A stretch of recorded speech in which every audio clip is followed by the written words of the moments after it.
Okay, so I just got both. I got two different ECOTRIC models. Is it ECOTRIC?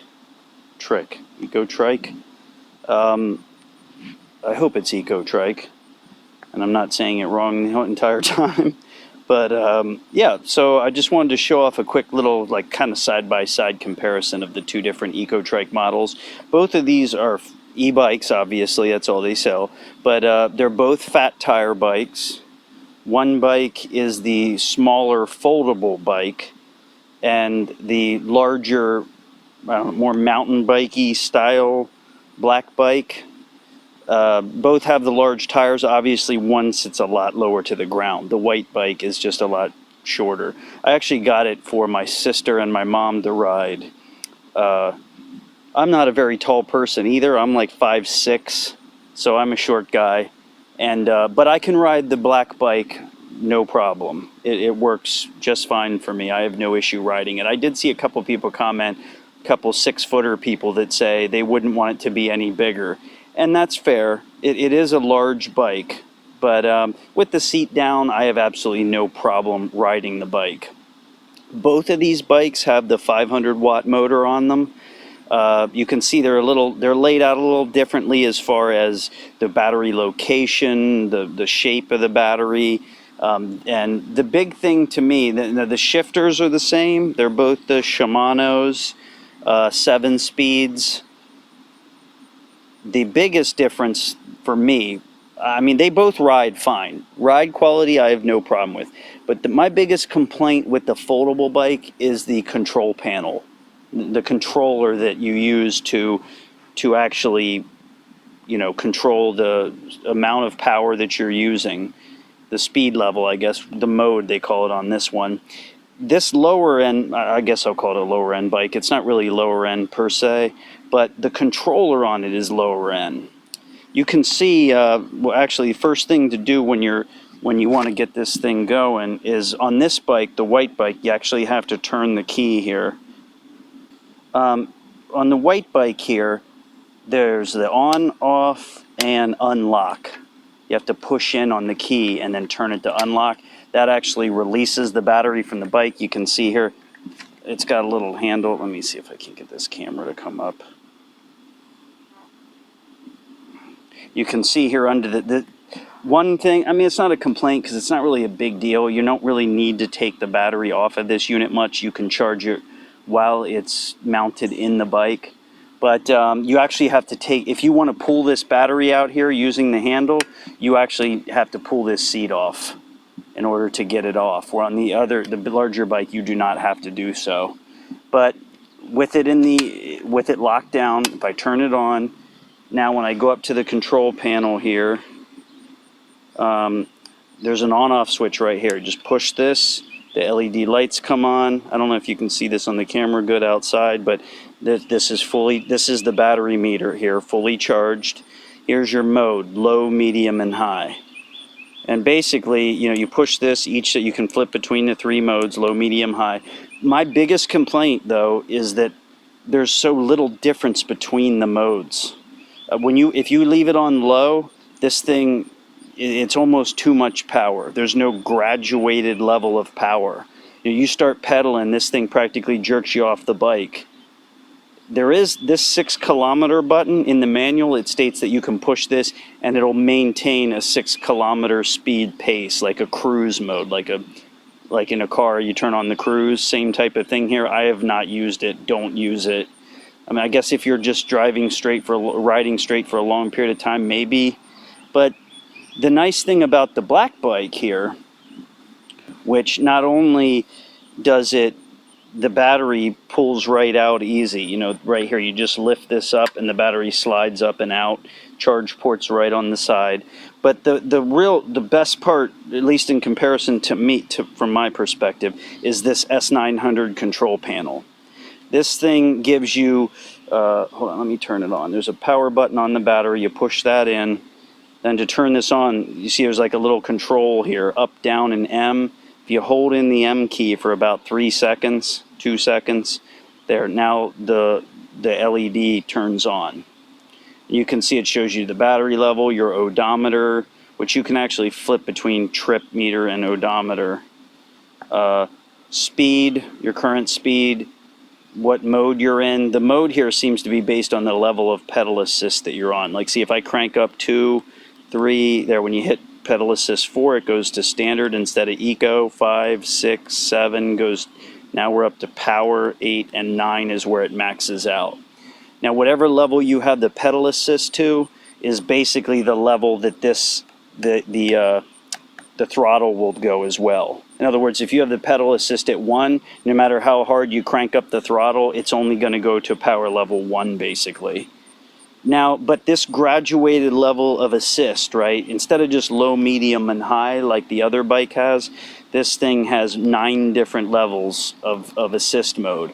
And if you have it on pedal assist 1, when you're pedaling, it gives a very nice low level amount of assist. So you could actually ride the bike slowly and pedal, and it doesn't overwhelm you. And that is what is missing on the foldable bike. When you put that on low, it's too much power, in my opinion. If so, like when my mom's riding, you know, if you want to do like a slow, lazy pace with, you know, we still want assist, pedal assist, but we want a slower, lazier pace to it. You can't really get that on the simplified controller. I mean, she can stop pedaling, and of course then the assist stops, but as soon as you start pedaling, it jerks you right up to full speed. Well, at least it feels like it anyway. And so I guess what I would really prefer to see on this white bike would be low being more like low.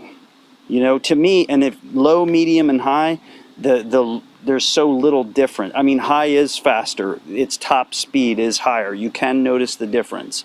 Low has a lower top speed, I would say, and high has a higher one. But I just wish the low setting was actually more of a low setting instead of jerking you out of your seat power every time you step on the pedals. Now, you get used to it. I mean, you know, and you can coast a lot. And if you want to go all pedal, you know, you just hit the power button here, turn it off, and it's just a normal bike again. But if you're looking for something that's going to give you a more graduated power delivery, one that you can control in a much smarter, better manner, then having something with the S900 control panel on it is much better. I mean, to me, that makes the bike in comparison to the smaller white bike, where it's just the power level is too jerky.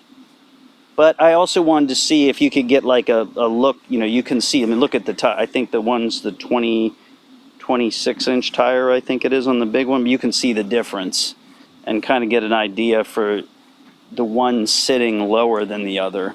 Although the handlebars are actually higher on the white bike, even though overall it sits lower. Because my mom is short. She's like 5 foot tall. But even at 5 foot tall, she can ride this ECOTRIC.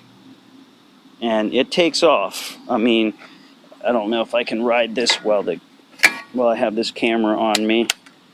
If it will even show you. It's hard to experience the speed when you're on a camera. Let me turn the power on here. Whoa. Okay, let's go up the hill here.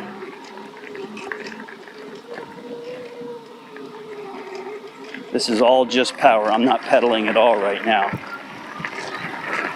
Oh yeah, and of course, another thing about this bike is there's no speedometer. You know, it's nice to have the speedometer so you can see exactly how fast you're going. Where on this, oh man, I hit a big bump.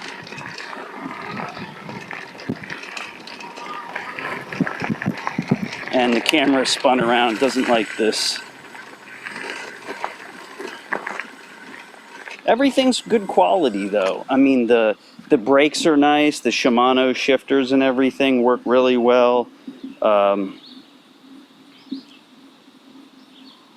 I have no real complaints on the quality. I'm not a professional bike rider or anything like that, but if everything feels well made, it rides nice.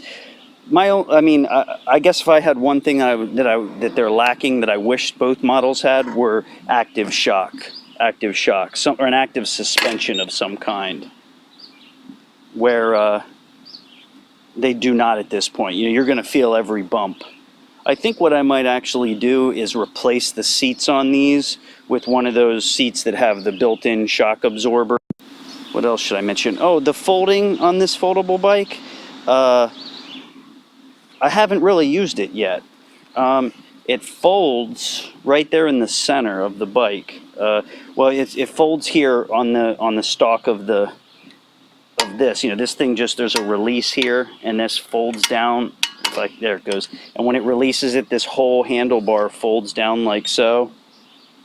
And also the bike folds in half. Right here, there's a release here. This thing lets the whole thing swing in half. So you fold down the handlebars, you fold down the centerpiece, and you can stick it right like in a car even. Of course, the big daddy bike here does not fold at all. No folding. And one nice thing about the smaller foldable bike is, look, it comes with the fenders. Where this black bike, the fenders are an accessory that you have to buy separately from ECOTRIC, and they're $29.99, like $30 or something. You know, I'm not. Somebody tell me in the comments, is this ECOTRIC or ECOTRIC? I was thinking it's just a different spelling, ECOTRIC, but I do not know. ECOTRIC, ECOTRIC, whichever it is. Oh, the chargers. Let me show you what the chargers. These look like identical chargers, right? They're these D power. Don't have any light. I don't have the light on in the garage. D power. If we flip them over and look at the back, we are looking at, you know, made in China, whooped something. I don't even know how you pronounce it. But basically, it outputs 42 volts at 2 amps. And both the model bikes came with identical chargers. Well, not completely identical. The one cable here is different because the connector on the batteries varies. This is the connector for the black bike's battery. And on the white smaller trike, it has this battery plug. I don't know what the exact types are. I'd have to look them up, see what type of plug this is per se. But you know, other than the connector on the end, these do break in half. Both chargers, you can take the cable, you know, it comes apart. But other than the connector on them, they're the identical chargers. And I had no problem charging them right up to max quickly. I think they came like half charged or something because they didn't take that long to get to max power, and they seem to last pretty long. I haven't gone on a long ride yet. Oh boy, the rain is starting. But in the little bit I've used them, I've never even weakened the battery down 1 bar yet. So they do seem to last.